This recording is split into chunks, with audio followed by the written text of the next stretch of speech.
Catus, Maximus here. This is just a quick video about this PacTool Snapper Shear Pro.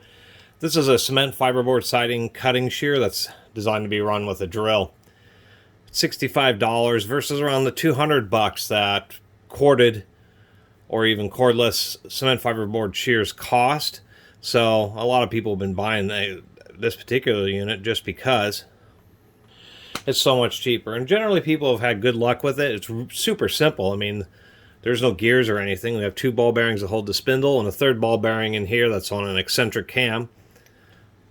This cutting tooth goes into a fork, and then the bearing just wobbles around up and down and makes this cutting fork go.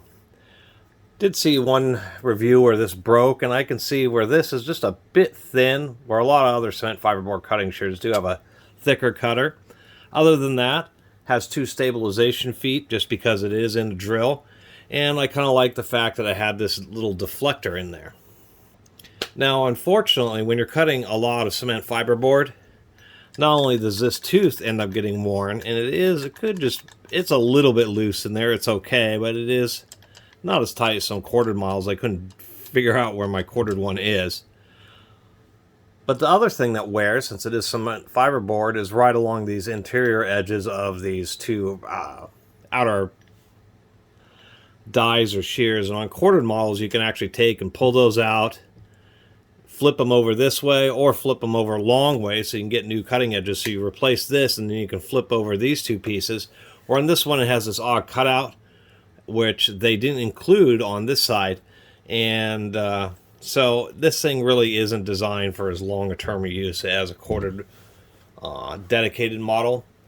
People have had a few issues with some of them failing, but generally speaking, it's a super simple device, so there's not a lot that can really fail with it unless maybe the screw kind of comes loose inside.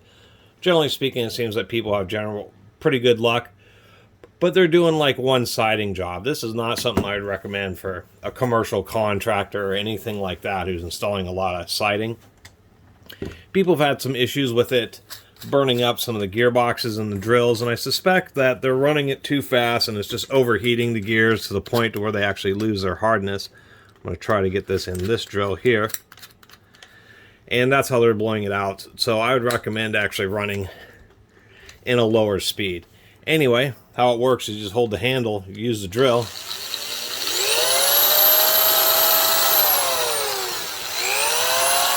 and cut your siding hardy board.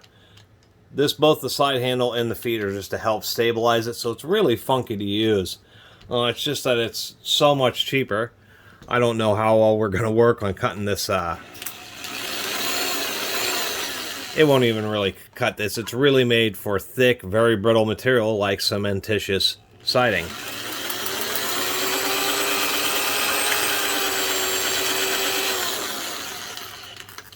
Well, I got it to cut a little bit there. Unfortunately, this is a really... I'll try again, but it's kind of funky trying to cut a DVD, but it is pretty brittle material.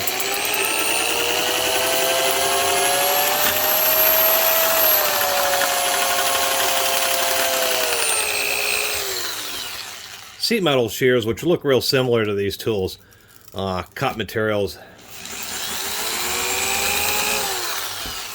much better. Anyway, that's generally all how it works, except for when you're cutting cement fiberboard. You get this big curl, and so this is just to kind of deflect it off to the side, because the curl tends to want to build up in the front of the tool. Otherwise, not a whole lot else to say about this kind of device besides maybe, you might have a better luck with it instead of using a cordless drill, of using a corded drill. And because there appears to be some quality control issues, I'm not exactly sure where it's made, just because. Now it says right here to operate on its highest speed mode, but that's the hardest on your drill's gears, and I think that's just to make it go a little faster. If you have like a 3-speed drill, I'd recommend second gear. Maybe first gear is a little too slow, and you'll have slow progress, but I suspect that's part of the issue of how people are having problems with their cordless drills is, you know, running something that's long-term, pretty high load, such as this shear, is better suited for corded drills with their bigger, heavier gears. Other than that, just having the drill on the back of it, it's a little awkward to use. Absolutely is a two-handed kind of tool. Even when you have it on the hardy board, it's still going to want to walk around, and it's just not the same as a dedicated unit. So to tell you the truth, that's the only way I could really recommend it. I think it's a neat idea, but it's just awkward. Really requires two hands. And, you know, they're selling it and people are buying it because they're saving a bunch of money, but it just isn't quite the same thing as a dedicated corded cement fiberboard shear. Anyway, I really appreciate everybody who's been watching. See you next time.